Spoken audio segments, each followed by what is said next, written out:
네, 시청자 여러분, 저 경북 구미에 왔습니다. 박정희 대통령 생가 앞입니다. 지난 11월 14일이 박정희 대통령 탄신 108주년 되는 날이었습니다. 근데 우리 고성국TV가 그날 오지 못해서 조금 늦었지만 박정희 대통령을 다시 한번 그 역사적 의의를 되새겨보고 또 추모하는 그런 시간을 좀 가지려고 했는데, 마침 이 자리에 박근혜 대통령 때 그 경제총사령탑을 맡으셨던 최경환 전 부총리가 함께 하셨습니다. 부총리님, 어서 오세요. 네, 아유, 안녕하세요. 네, 반갑습니다. 예, 아이고, 어서 오십시오. 가끔 오십니까? 네, 가끔 다닙니다. 우선 저 생가 들어가서 참배부터 하시고, 예, 예. 그리고 나서 좀 이런저런 말씀 좀 듣겠습니다. 예, 그렇게 들어가시죠. 하시죠. 예, 예, 예. 박근혜 대통령을 모시고 여기 오셨던 적도 있어요? 예, 모시고 오신 적도 여러 번 있고, 예. 저 혼자도 온 적이 있고, 네. 또 각종 그 선거에 경북 그 대구 차원에서 선거대책 기구가 만들었을 때, 네. 그때 우리 시작할 때 여기 또 참배하고 시작하고, 그 전에 저 현역으로 활동할 때는 여러 네. 번 왔던 기억을 가지고 있습니다. 박근혜 대통령 모시고 여기를 오면 박근혜 대통령은 어떤 얘기를 하세요? 그 아버님, 어머님과의 그 추억, 네. 많이 말씀하시지는 않지만은 그 애틋했던 그런 말씀들 가끔 하시고 예. 하시죠. 예. 가까이서 모셨잖아요, 오랫동안. 네, 네, 네. 그 어떤 분은 박정희 대통령을 빼닮았다 그러기도 하고, 네. 어떤 분은 유경수 여사님을 꼭 닮았다 그러기도 하던데. 예. 글쎄요, 아마 두 분의 안녕하세요. 그 섞어놓은 네. 같은 그런 그런 게 아닌가. 아이고, 오늘 많이 오셨네. 예, 예. 아이고, 안녕하세요. 안녕하세요. 안녕하세요. 악수하세요. 예. 예, 반갑습니다. 저 최경환입니다. 최경환 부총리. 예. 여기서도 사진을 많이 찍고. 여기서요? 그렇구나. 예. 예, 회장님. 아이고, 회장님, 오랜만에 뵙겠습니다. 예, 예. 부총리님. 예, 오랜만에 뵙겠습니다. 안녕하세요. 고생 많으십니다. 반갑습니다. 예.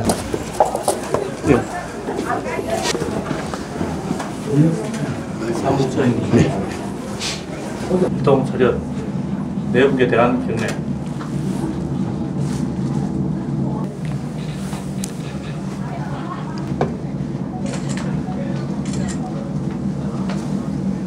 안녕하세요.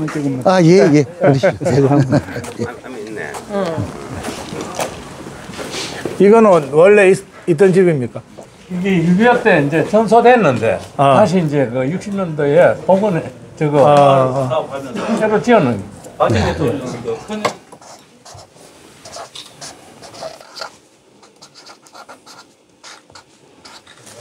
박명령도 아주 꾹꾹 눌러 쓰시네.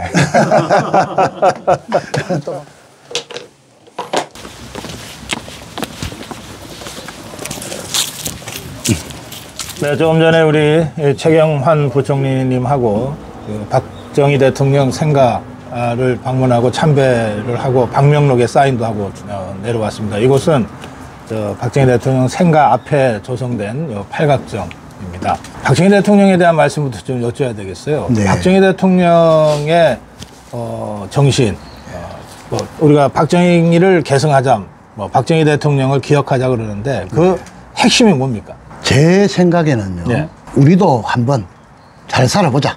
예. 로 요약할 수 있지 않겠나 그런 네. 생각을 해봅니다. 네.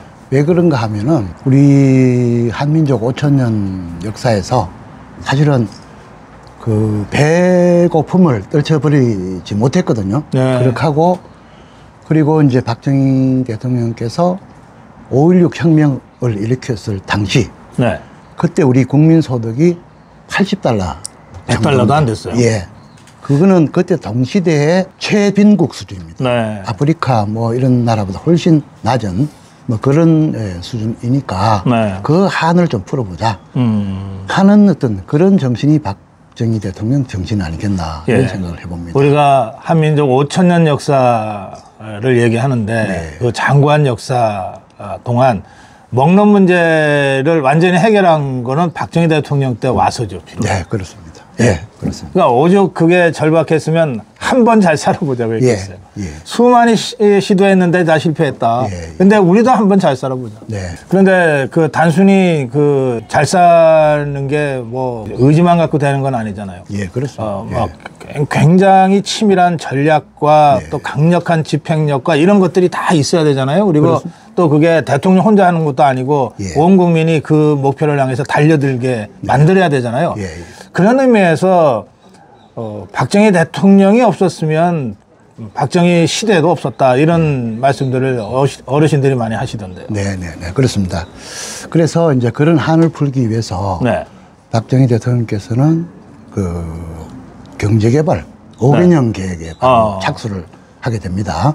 그래서 그 앞에 우리 다니지만은 그 경부고속도로, 그리고 그 또 전력망, 그때만 전기가 거의 들어오는 데가 없었습니다. 그렇죠. 전력망을 확충을 하고 또 도로, 항만, 공항 등 대대적인 인프라 개발에 착수한 그런 내용이 이제 5개년 계획이고, 그때 또한 큰 한 축은 그리고 자동차, 조선 등 중화공업. 그걸 그때 했습니다. 그때 시작을 하게 되는 거죠. 그때 당시에 정말 그 찬반 반대가 많았습니다. 경부고속도로만 해도 야당이 들어놓을 정도로 그 왜 하냐, 차도 없는데 차도 없는데 뭐 이런 얘기가 있었고, 그다음에 중화공업 한다 그러니까 언제 자동차 그 팔아먹고 언제 배 팔아먹냐, 뭐 이런 이제 비판도 많이 있었습니다만은 그 박정희 대통령께서는 멀리 내다보는 해안이 있었던 거죠. 우리 시장이 좁기 때문에 수출 주도형으로 가지 않으면 안 된다.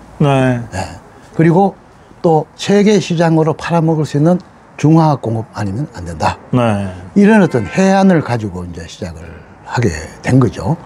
그리고 또 하나, 대부분 리더들이 다 자기 나라 발전 안 시키고 싶은 사람이 누가 있겠어요? 그렇죠. 생각은 다 그렇죠. 그렇지만은 박정희 대통령은 불굴의 어떤 추진 뭐 이런 것들을 가지고 있었고, 또 하나는 국민들의 자발적인 참여가 매우 중요하다. 이렇게 해서 정신개조운동으로 새마을운동을 병행을 하게 됩니다. 그래서 국민들이 리더십에 따라서 자발적인 참여 이런 것들이 있었기 때문에 가능하지 않았나 이렇게 생각을 하고요. 말씀하신 새마을운동을 보통 우리가 자조근면 협동 이 세 가지로 설명을 하는데 그 새마을운동 지도자들은 그 중에서 핵심이 자조라고 강조하더라고요. 그렇습니다. 그러니까 스스로 돕는 자를 하늘이 돕는다. 스스로 일하지 않으면 누구도 도와줄 수 없다 하는 그 자조를 새마을 정신, 새마을 운동을 통해서 적극적으로 끌어냈다는 데서 박정희 대통령이 아주 리더십에 탁월한 점이 있다. 그러니까 국민들의 자발적인 참여가 전제가 되지 않으면 경제 발전을 이루기가 어렵거든요. 그렇게 됐고, 이 다른 나라 그 동시에 2차 대전 이후에 신생 독립국 지도자들도 자기 나라 경제 발전을 시키기 위해서 굉장히 노력을 한 지도자들이 있었습니다.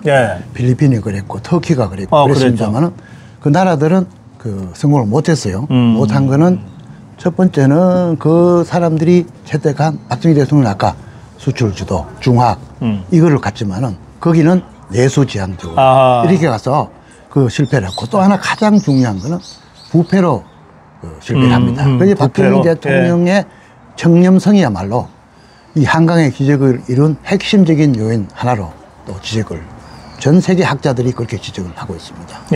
그 지금 이제 대통령의 리더십 중에 청렴성 말씀하셨는데 우리 정치학자들이 80년대, 1960년대, 70년대, 80년대에 전 세계가 사실은 총리님 말씀하신 대로 다들 근대화하려고 그러고 산업화하려고 했죠. 그런데 유일하게 대한민국만 성공했다는 거 아닙니까? 그 비밀을 이렇게 경험적으로 정리합니다. 남미나 아프리카 여러 나라들이 외국에서 차관을 들여와서 고속도로를 건설하거나 공장을 짓는데 차관이 맨 마지막에 그 공사 현장에 도달하는 도달률 그게 평균 5%에서 10%밖에. 그러니까 차관을 100원을 얻어오면 90원은 중간에 다 누군가의 호주머니에 들어가 버린다는 거예요. 그래서 다리는 짓다 말다 교각만 세우다가 끝나고 길은 포장도 못하고 끝나고 이런데 대한민국의 이 전달률이라는 거 있잖아요. 이게 그 학자들이 경험적으로 계량화한 겁니다. 85%래요. 그러니까 다리 짓겠다고 돈 가져가면 다리가 생기고 공장 짓겠다고 돈 빌려가면 공장이 어쨌든 생긴다는 거예요. 맞습니다. 그 점이 네. 정말 박정희 대통령 그 성공 신화에 네. 그 빼놓을 수 없는 요소다 이렇게 저는 보고 있습니다. 그래서 어쨌거나 이제 우리 대한민국이 이렇게 지금 요새 7대, 10대 경제 대국 뭐 이런 얘기를 합니다만은 네. 그거를 이끈 그 양대 축이 산업화, 네. 그다음에 민주화 뭐 이렇게 네. 흔히들 얘기하고 있지 않습니까? 제가 보건대는 이 박정희 대통령이야말로 산업화에 독보적인 업적을 남기신 분이다 이렇게 네. 생각을 하고 예. 이 산업화 세력이 오늘날 이 보수 본류 보수의 본류를 형성하고 있다 이렇게 생각을 합니다. 정치적으로도 네네. 보수의 어떤 중심적인 어떤 그 흐름 아니겠나 이렇게 생각을 하고 있습니다. 예, 총리님 그 산업화를 말씀하셨는데 네. 그러니까 산업화라고 얘기하면 고속도로 건설하고 공장 짓는 걸로만 생각하는 분들이 있을 수가 있어요. 네. 근데 근대화 그럼 좀 다르잖아요. 네, 네, 이게 근대 국가가 제대로 내실 있게 세워진다는 의미거든요. 네, 그렇습니다. 그런 점에서 저는 제가 정착 논문에서는 근대화 혁명과 박정희 이렇게 성격을 좀 규정한 바도 있습니다. 예, 예, 예. 그러니까 이 근대화라고 하는 게 대한민국 국민 모두가 다 근대 시민이 되는 의식개혁이 포함되는 거거든요. 네, 네, 그렇습니다. 네, 그런 점에서 건국의 이승만, 근대화 혁명의 박정희 이 두 사람이 없었다면 지금의 대한민국은 없다. 네, 그렇습니다. 예. 알겠습니다. 그리고 또 하나 제가 말씀하시죠. 덧붙이고 싶은 거는 조금 전에 저희가 이제 그 참배를 네. 하고 왔습니다. 영정에 참배를 하고 왔습니다만은 네. 이 박정희 대통령께서는 우리 대한민국의 산업화 근대화를 해서도 많은 업적을 남기셨지만은 특히 우리 경북에 많은 업적을 남기셨습니다. 예. 아시는 대로 여기 이곳 구미의 전자산업을 일으키셨고 또 포항에 이제 포스코 일으켜서 철강 산업 일으키고 이렇게 해서 한때 경북은 산업화의 심장이었습니다. 근데 그 이후에 지금 뭐 구미의 전자산업도 다수도권 또 외국으로 가서 굉장히 쇠퇴하고 있는 이런 상황이고 네. 지금 포항의 제철도 지금 중국의 추격이나 또 트럼프 관세 이런 것 때문에 지금 매우 지금 위험한 포항이 굉장히 힘들다고 어려운 그러거든요. 상황이 예. 빠져 있습니다. 그러다 보니까 경북 경제가 지금 침체 일로로 걷고 있습니다. 네. 그래서 오늘 우리 생가를 방문하면서 느끼는 점은 우리가 박정희 대통령께서 참 산업화의 심장으로 경북을 이렇게 해놓으셨는데 네. 우리 후예들이 그걸 못 이어받아서 참 죄스러운 그런 마음이고 그런 정신을 한 번 더 이어받아서 부흥을 이루어 나가는 것이 오늘날 우리가 해야 될 사명 아닌가 이런 마음을 다시 한번 되새기게 그러셨구나. 아까 우리 방명록에 우리 부총리님이 박정희 대통령의 산업화 정신을 이어받아 경북 경제를 부흥시키겠습니다 이렇게 쓰셨어요. 이 경북 경제. 근데 지금 워낙 경북이 고향이시고 또 정치 활동의 기반도 경북이니까 경북 사정을 누구보다도 잘 아실 텐데 경북이 그 정도로 어렵습니까? 어렵습니다. 지금 전국에서 모든 지표들이 최꼴찌 수준으로 정말 어려운 상황입니다. 예. 이철우 지사, 경북지사는 지자체장 평가에서는 항상 1, 2등으로 나오던데요. 예. 도지사 한 사람이 잘한다고 해서 이게 경북 경제가 뭐 확 이러지 않는 모양이에요. 그러니까요. 여러 가지 그 도지사도 열심히 하고 방향을 잘 해야 되지만은 지금 왜 어려워지고 있는지에 대한 요인을 잘 진단을 해서 그거를 개선할 노력을 하지 않으면 안 된다. 왜 경북 경제가 어려워지냐 하면은 우리의 입지 경쟁력이 계속 추락하고 있기 때문입니다. 왜냐하면 우리는 변변한 공항도 없지, 항만도 없지. 그러니까 이거를 어디 다른 기업들이, 공장들이 여기 오면은 아예 안 들어옵니까? 그렇죠. 물류 비용이나 실어내는 다른 비용이 많이 증가하기 때문에. 그리고 또 여기에 이제 고급 인력을 구하기가 어렵기 때문에 여기에 이제 잘 안 오려고 하는 거죠. 이제 그런 노력들을 체계적으로 하는 어떤 그런 부분이 있어야 되지. 그렇다고 해서 뭐 열심히 한다고 사실은 되는 일 아니다. 그렇게 생각을 합니다. 그러니까 진짜 경제의 기본을 잘 아는 사람이 와서 아주 근본적으로 뒤집어 엎듯이 하지 않으면 경북을 다시 살릴 수 없다. 네, 저는 그렇게 보고 있습니다. 알겠습니다. 우리 최경환 경제부총리는 박근혜 정부 때의 경제사령탑이셨잖아요. 예. 그 당시에 초이노믹스라고 언론들이 그 경제정책을 불렀는데 제가 이렇게 찾아보니까 대통령 이름 붙여서 노믹스 하는 경우는 많아요. 레이거노믹스 같이. 근데 부총리 이름 자를 따서 노믹스라고 부른 경우는 거의 없더라고요. 혹시 박근혜 대통령이 좀 기분이 언짢지 않았을까 싶기도 하고. 이건 뭐 제가 붙인 용어가 아니고요. 언론에서 예. 이제 그렇게 이제 부르면서 좀 회자가 됐는데 기본적으로는 네. 박근혜 정부의 경제 정책이죠. 워낙 그 당시 최경환 부총리의 그 경제 정책 전반에 관한 그 어떤 총괄적인 추진력이 강하다 보니까 언론들이 이제 그렇게 자연스럽게 불렀던 것 같은데 네. 그 초이노믹스 결국 박근혜 정부의 경제 정책이죠. 예. 그 핵심이 어떤 겁니까? 저도 박근혜 전 대통령 오래 모시고 이렇게 해봤습니다만은 아마도 박근혜 대통령께서 꿈꾸던 대한민국은 네. 선진, 복지 강국 이렇게 요약될 수가 있을 것 같습니다. 선진 복지 강국. 예. 왜냐하면은 그 박근혜 대통령이 집권할 그 무렵 또 선거할 그 대선을 할 그 무렵은 네. 세계적으로 2008년 그 금융위기 이후에 아큐파이 월스트리트라고 할 정도로 세계적으로 분배 복지 욕구가 분출하던 그렇죠. 시기입니다. 미국의 젊은이들이 월스트리트를 점령하라. 예, 예. 이렇게 구호를 외치면서 시위에 나섰던 그때거든요. 예. 그러다 보니까 한국도 예외일 수가 없었던 거죠. 그래서 그 생애 주기별 복지 그리고 경제 민주화 이거를 공약하면서 대통령이 당선이 되셨거든요. 네. 네. 그래가지고 근데 이제 복지를 하려면은 성장이 전제되지 않은 복지는요. 지속 가능하지가 않습니다. 그럼요. 일회성으로는 가능할지 몰라도 네. 제도화하고 지속 가능한 복지는 불가능하기 때문에 네. 박근혜 대통령의 국정 추진 방향은 경제를 빨리 먼저 복지를 강하게 성장을 시켜놓고 그걸 재원으로 복지를 해야 된다. 이런 이제 생각으로 임하셨던 거죠. 저 말씀드리니까 기억이 납니다.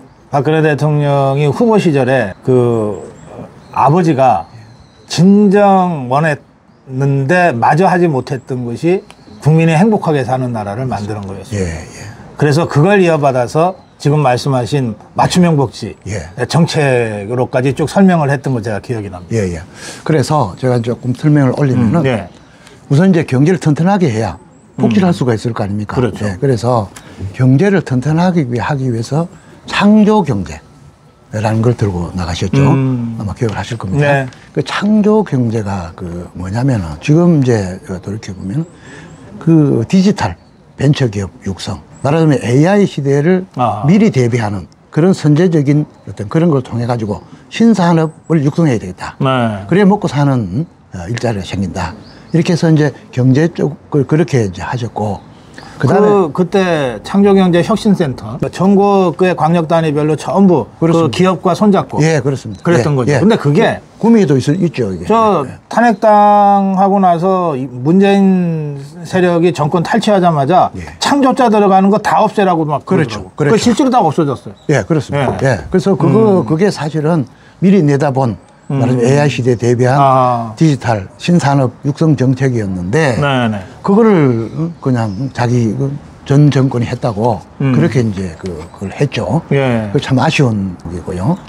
그다음 또한 그 신산업 육성 그걸 통해서 또 하나는 뭐냐면은 4대 개혁을 통한 경쟁력 향상입니다. 기억하실지 몰라도 4대 개혁. 공공부문, 그다음에 그 노동 그리고 그 금융, 교육 요 4가지를 개혁하지 않으면은 우리 경쟁력이 확보가 안 된다. 아무리 열심히 해본들 아까 그 경북이 열심히 한다고 되지 않은 듯이 이 4대 개혁을 해서 생산성을 높이지 않으면 안 된다. 이렇게 해서 창조 경제하고 그다음에 4대 개혁 이게 박근혜 경제 정책의 핵심이다. 저는 이렇게 보고 있습니다. 원래 개혁이라고 하는 거 뭐 부총리님 잘 아시겠지만 그 혜택을 보는 사람들은 구체적인 혜택 체감도가 별로 떨어지니까 좋은 일이지만 뭐 적극적으로 지지하는 건 좀 소극적이고 반면에 개혁의 과정에서 뭔가 손해보는 사람들은 아주 적극적으로 반대하고. 그렇죠. 그렇잖아요. 그런 중에 또 이를테면 역대 정권이 그래서 다 구두선 입으로만 개혁 얘기하고 실제로는 한 게 하나도 없는데 박근혜 대통령은 그 점에서는 아주 대단한 많은 집행력이 있어요. 업적력을 남겼죠. 그 공무원 연금 개혁 같은 거 밀어붙인 거 보면 그렇습니다. 이게 빤히 보이는데 저 사람들이 다음 선거에 우리 안 찍을 것 같은 게 빤히 보이는데도 맞습니다. 그걸 밀어붙이더라고요. 그러니까 수십조를 절약을 하고 있지 않습니까? 결과적으로 선거에서 그래서 엄청 부담이 됐죠. 그래서 이제 좀 말씀을 드리면 그 지금 말씀하신 공공부문 개혁 관련해서는 공무원 연금 개혁 그리고 방만한 공기업 구조 개혁을 통해 가지고 100조 이상의 부채를 줄였습니다. 그것도 물론 욕을 하는 사람도 있죠, 당연히 구조조정 당하고 부채를 줄이는 과정에서. 그리고 또 하나는 우리가 노동 개혁도 관련해서 그 노사정 합의를 20년 만에 IMF 20년 만에 이뤘습니다. 물론 이제 국회 입법 뒷받침 미흡으로 일부는 제도화 안 된 부분이 있습니다만은 그것도 참 정말로 좀 빼놓을 수 없는 업적이고요. 그 다음에 이제 금융 쪽에서도 핀테크, 요즘 흔히 핀테크, 이걸 그때 이제 규제 완화를 통해서 핀테크 제도를 도입했거든요. 카카오뱅크니 이런 게 다 그때 이제 도입된 거예요. 지금 보면 굉장히 앞서갔던 정부죠. 그렇죠. 그 정부가 계속해서 좀 개성되고 확대 발전됐으면 지금과는 완전히 양상이 달랐을 것 같아요. 그렇습니다. 특히 말씀 들으면서 자꾸 옛날 일이라서 말씀 들으면서 생각이 나네요. 박근혜 대통령이 이제 탄핵당해서 끌려 내려왔는데 그때 그 예산을 아주 알뜰하게 쓰고 절약을 해가지고 9조 이상을 아꼈잖아요. 그걸 저 문재인 세력이 그냥 퍼주기 하는데 바로 써버리더라고. 맞습니다. 그래서 제가 그걸 곡간을 채워놨거든요. 그러니까요. 그런데 저한테 고맙다는 말 한마디 없이 그냥. 곡간에 쌓이면은 썩는다고 이것들이 다 풀어버리더라고. 그리고 또 하나 제가 이제 빼놓을 수 없는 박근혜 대통령의 업적은 복지입니다. 생애 주기율을 복지해서. 그래요. 그때 도입한 제도가 큰 복제 2가지를 도입했습니다. 하나는 아시는 대로 어르신들을 위해서 기초연금. 요즘도 20만 원, 30만 원 드리는 그거 했죠. 그리고 또 하나는 무상보육을 했습니다. 이게 각각 10조 원 이상 들어가는 복지입니다. 역대 대한민국 어느 정권도 10조 원 연간 이상 들어가는 복지를 2개를 동시에 추진한 정권은 없었습니다.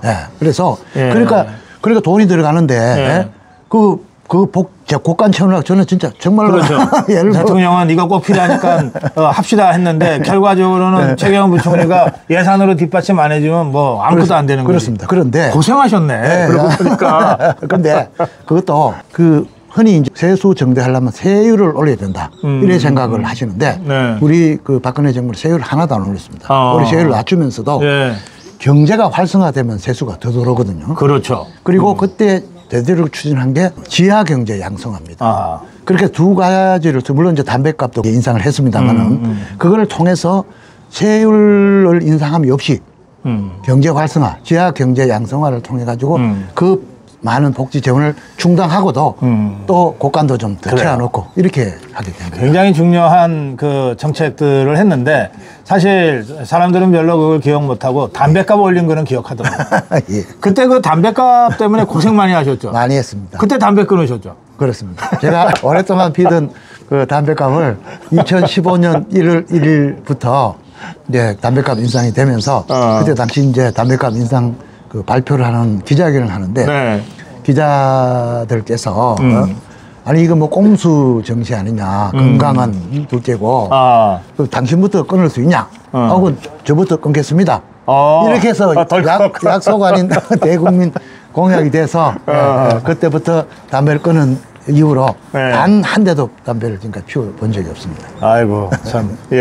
자 이제 박근혜 대통령과 박근혜 정부 때 경제총사령관으로서 있었던 여러 가지 일들을 말씀하셨는데 지금 생각해도 그런 박근혜 대통령을 어떻게 우리가 저 좌파들의 공세에 정말 무기력하게 내줬을까 정말 통탄할 일이거든요. 그렇습니다. 그 박근혜 대통령 탄핵 상황에서 그 당시에 우리 최경환 경제부총리도 현역 국회의원이었잖아요. 그렇습니다. 예. 예. 그리고 당에서 뭐 이른바 친박 세력의 그 리더 중에 한 분이셨고 지금 생각해도 정말 통탄스럽죠. 그렇습니다. 예. 정말 그 일만 생각하면 지금도 자다가도 깜짝깜짝 깨는데요. 네. 그 최순실 사태로 예. 박근혜 대통령 그 탄핵이 이제 촉발이 됐는데 저는 이거는 대한민국 헌정사상 가장 어이없는 참사였다. 그리고 보수 진영 입장에서는 정말 치욕의 역사다. 치욕의 역사. 이렇게 생각합니다. 왜 그런가 하면은 솔직히 이제 저희가 어이없는 참사라고 보는 것은 네. 그때 당시 최순실 사태나 뭐 이런 관련해서 박 대통령을 둘러싼 여러 가지 소문들이 찌라시 수준이지 하나도 확인된 게 없었지 않습니까? 나중에 재판에서도 팩트로 확인된 게 하나도 없어요. 그러니까. 예. 근데 그걸 가지고 그거 확인됐으면 그게 탄핵 사유가 될 수도 있는데 그럼 그거에 대한 그냥 소문 가지고 우리가 탄핵을 하는 예. 이런 어이없는 정말 참사를 저질렀다. 이렇게 생각을 하고요. 예. 그 다음에 탄핵이 가결된 거는 우리 진영 보수의 분열 때문에 그게 가능한 그게 참 정말 치욕의 역사가 아니겠는가. 네. 이렇게 생각을 합니다. 어쨌든 당시 의석이 127석이었죠. 그러니까 자유한국당이 예. 똘똘 뭉치면은 어떤 경우에도 탄핵이 안 되는 것이었는데 그렇습니다. 그때 그 투표 개표 보니까 예. 62명이 네, 63명인가 다 탄핵에 찬성한 걸로 돼버렸잖아요. 네, 네, 그렇습니다. 그 배신자들 그거 어떻게 생각하세요? 지금도 생각하면 참 정말 용서가 안 되죠. 네. 그래서 그때 이제 현장에 있었던 저로서는 그거를 참 막기 위해서 저 나름 참 정말 동분서주했습니다만은 네. 그걸 막지 못한 걸 천추의 한으로 생각을 하고 있습니다. 하고 있고 예. 그때 당시 저는 이제 그때 당시를 이제 돌아가 보면은 그때 당시 우리 당명이 새누리당이었어요. 새누리당. 예. 새누리당에 127석이 있었는데 한 35명 정도가 국회의원 당내 당을 만들었어요. 아하. 회의도 자기끼리 그때 이제 물론 김무성, 유승민이 등이 따로 막 자기들끼리 모임을 계속 가지고 대놓고 그랬죠. 회의를 했죠. 그래서 이제 그 세력들이 이제 그때 당시 이제 민주당 세력하고 해서 탄핵에 이제 말하자면 동조를 하는. 그렇죠. 당시에 저 좌파 중에서는 박지원이가 이쪽에서는 김무성이가 서로 뭐 형님 동생 해가면서 몇 표 확보했냐. 맞습니다. 그 짓들을 했죠. 그런 일이 있을 때였죠. 네. 그래서 저는 솔직히 연일 대책을 하면서 이제 언론 대책도 세우고 또 여론 대책도 세우고 했습니다만은 그때 당시에 이미 당이 그렇게 분열되어 있었고 그 다음에 보수 언론마저 이미 등을 돌린 이런 게 상태다 보니까 조선일보가 얍삽해요. 솔직히 그때 어쨌거나 정말 저희들 나름 물론 뭐 그거 못 막은 건 천추의 한으로 참 후회스럽고 참 미안하고 그런 마음이 있습니다만은 역부족을 느꼈습니다. 솔직히 정말 혼자 죽으라고 혼자는 아니었습니다만 우리 동지들이 그러니까 그 상황에서는 사실 그 본회장의 당론으로 안 들어간다 이렇게라도 했어야 되는 거 아니에요?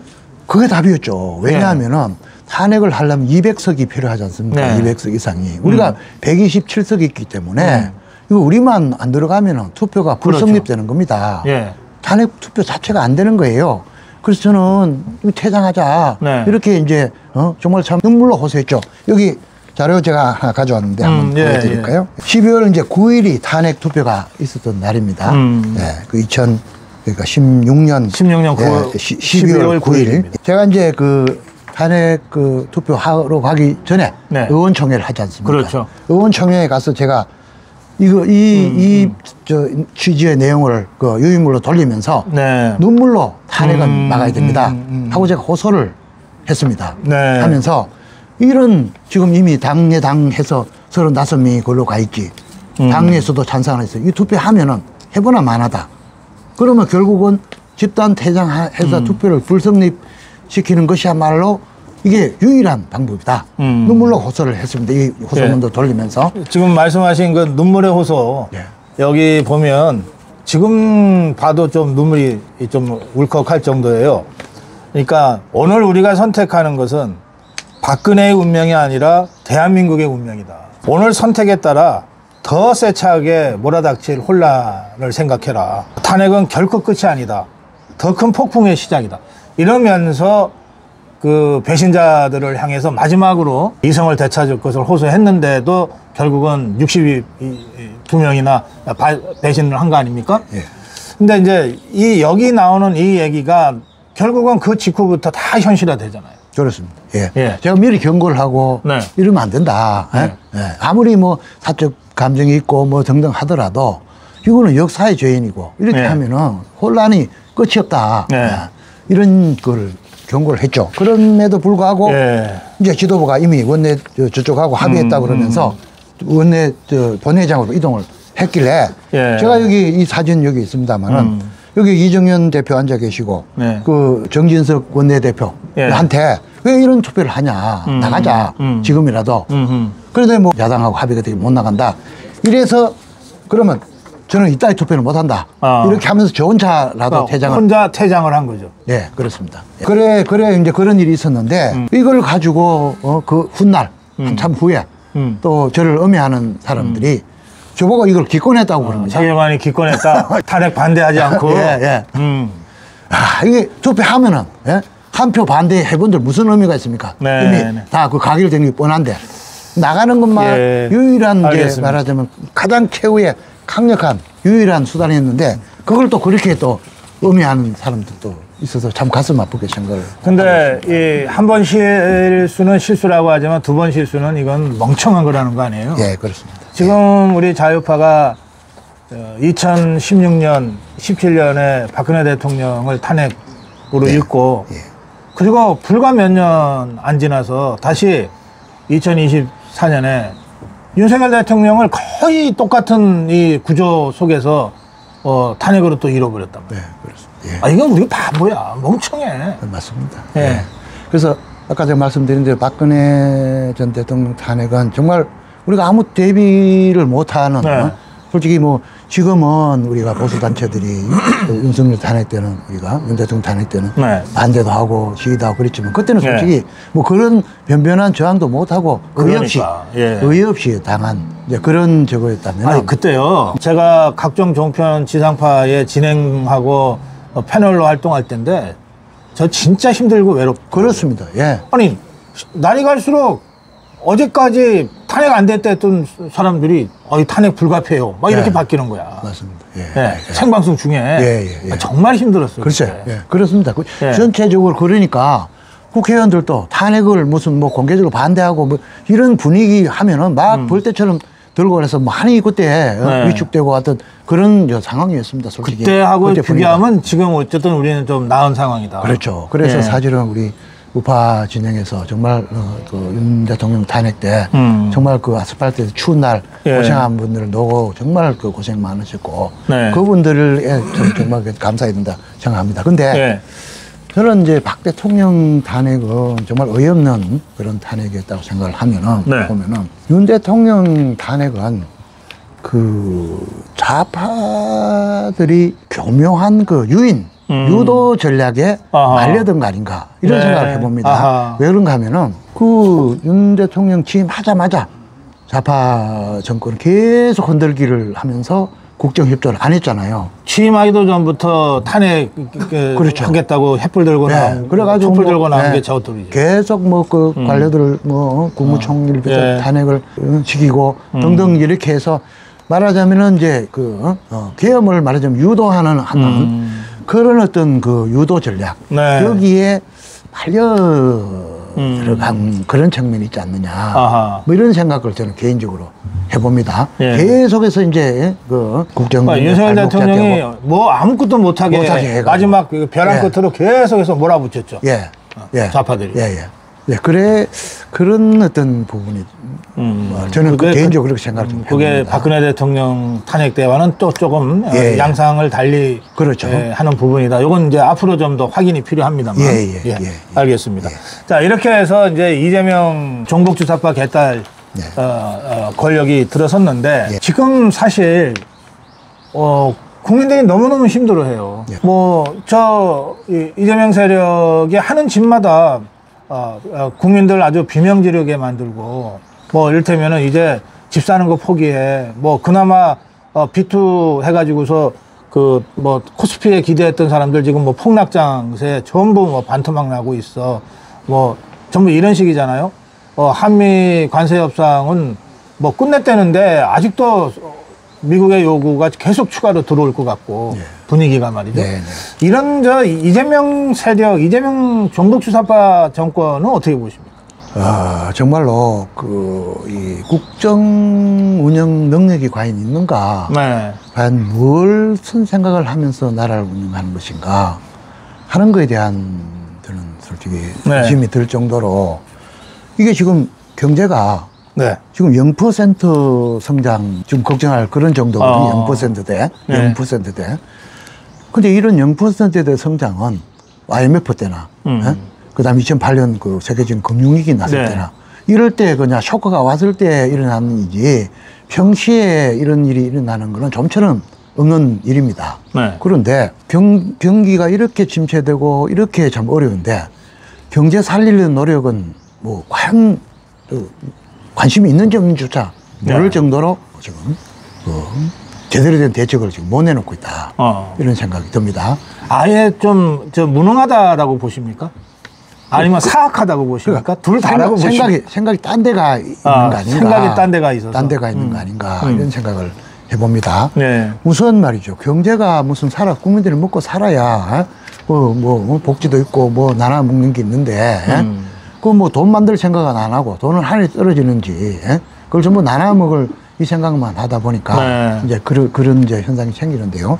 몇 가지 이제 우리가 좀 구체적으로 좀 얘기를 해보면은 지금 이제 어쨌거나 우리 경제가 잠재 성장률을 밑도는 성장을 하고 있지 않습니까? 그렇죠. 보통 이제 이럴 때는 이제 경제팀이 나서서 이게 우리 경제가 침체 국면에 있으니까 또 이자율도 좀 낮추고 뭐 이래야 되는데 지금 촉진을 위해서 그렇죠. 부동산에 발목이 잡혀가지고 이자율을 지금 꼼짝 따서 못하고 있는 이런 상황이고 그 다음에 이제 지금 환율이 매우 불안하지 않습니까? 이러다 보니까 이 수출 대기업은 좀 괜찮은데 이 국내 물가가 왜냐면 수입 원자료 값이 올라가니까 국내 물가가 올라가고 그 다음에 뭐 여행 가려면 돈도 많이 들고 또 송금하면 돈은 많이 이거 실질 소득이 감소되다 보니까 내수가 또 침체되는 겁니다. 이러다 되다 보니까 수출 대기업 몇 개를 제외하고는 지금 국내 내수 업종을 담당하는 이런 분야는 지금 아사 직전에 빠져 있는 이런 상황입니다. 이러려면은 무슨 특단의 대책이 나와야 되는데 지금 이러지도 못하고 저러지도 못하고 있는 이런 와중인데다가 경제 컨트롤 타워가 지금 작동을 안 하고 있습니다. 그래요? 왜 그런가 하면은 아니 여기 이재명 정권에서도 경제부총리는 있고 무슨 대통령실에 무슨 정책실장이라는 자는 맨날 언론에 나오고 그러던데. 있는데 지금 그 용산 대통령실에 전부 이념 주도형이 실력이 아니라 이념에 앞선 사람들이 다 앉아 있는 거예요. 예를 들면은 지금 경제 컨트롤 타워가 이제 그 구인철 부총리가 있는 그 기획재정부 아닙니까? 근데 조차 지금 파견을 안 받고 있습니다. 그래요? 그럼요. 지금 그 밑에 행정관 정도면 몇 명, 연락관만 몇 명 있지 수석도 다 기재부처를 주는 배제. 그리고 그 밑에 비서관도 지금 못 나가 있으니까 보니까 이게 지금 경제부처에 말하자면 발언권이 매우 위축돼 있다. 이러다 보니까 이제 말로는 뭐 경제 성장을 얘기하고 있지 않습니까? 근데 실제 하는 정책은 보면 전부 성장 역행되는 것만 하고 있는 거예요. 예를 들면은 우리가 지금 얼마 전에 그 이재명 정부 들어와서 통과시켰던 그 노란봉투법 그것만 하더라도 그거 하는데 기업 투자하고 할 사람이 누가 있겠습니까? 왜냐하면은 현대자동차다 뭐다 하면은 그 하청업체를 다 자기들이 다 노사 문제를 다 책임져라 그러면은 그걸 어떻게 기업을 할 수 있겠는가 하는 그런 문제. 그 다음에 또 하나는 AI 지금 뭐 하겠다고 난리 아닙니까? 그런데 말로는 AI인데 AI 하려면 전력이 엄청나게 들어가지 않습니까? 근데 탈원전하고 무슨 뭐 그걸 하니까 그 안정적인 전력 공급이 안 되는데 무슨 AI 됩니까? 얼마 전에 다녀가셨던 그 엔비디아 그 젠슨 왕 와서 뭐 GPU 카드를 뭐 몇십만원씩 준다는데 뭐 거기서 뭐 합니까? 그 전기를 엄청나게 소모를 하는데 예. 그래서 이제 그거 이제 못 쓴다는 거예요. 이제 그런 거.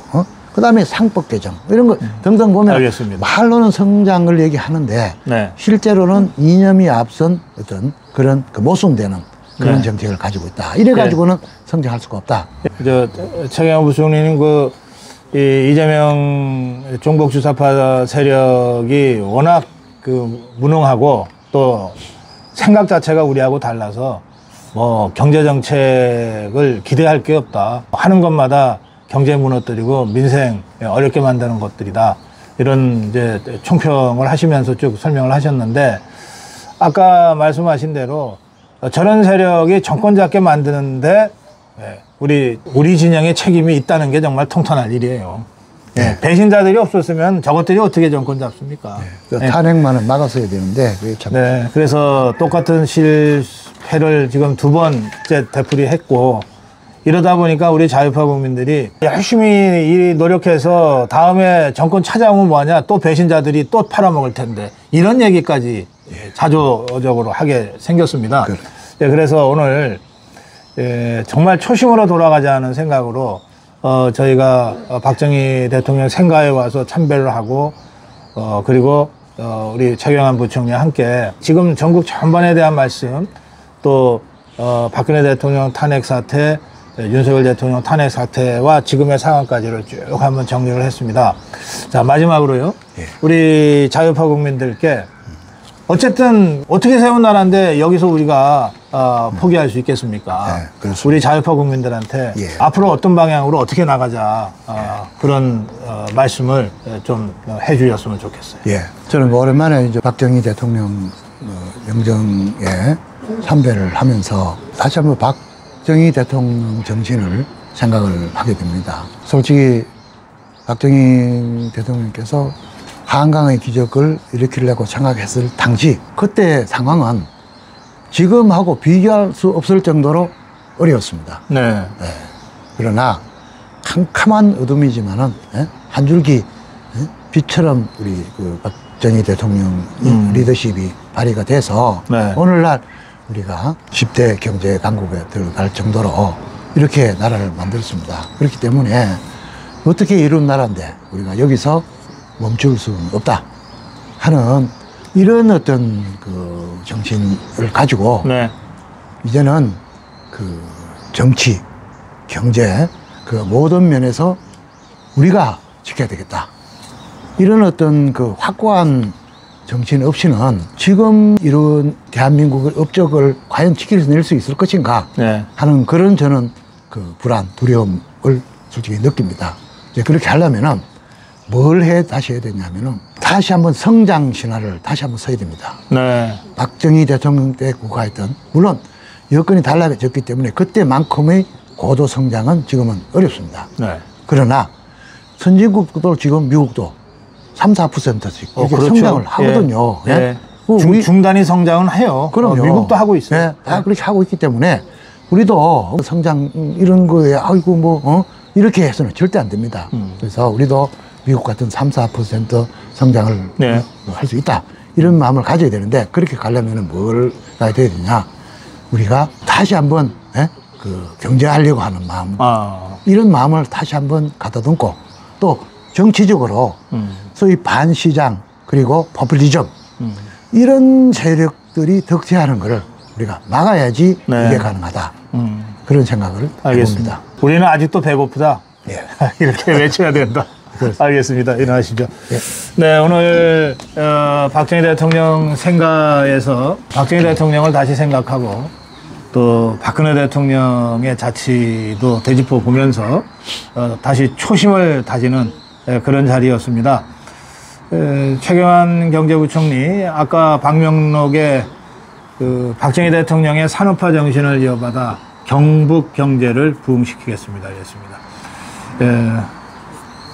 사실은 여러 어려운 속에서 강제적으로 정계에서 퇴출당했던 우리 최경환 부총리가 경북 경제, 경북 발전에 대해서 다시 마지막 봉사의 기회가 온다면 마다하지 않겠다 이런 심정으로 오늘 박정희 생가 앞에서 저희 고성국 TV와 함께 인터뷰했습니다. 예, 말씀 잘 들었습니다. 앞으로도 최경환 부총리의 그 향후 행보에 대해서 국민 여러분들께서 좀 관심 가지고 지켜보시기 바랍니다. 고맙습니다. 네, 감사합니다. 수고하셨습니다.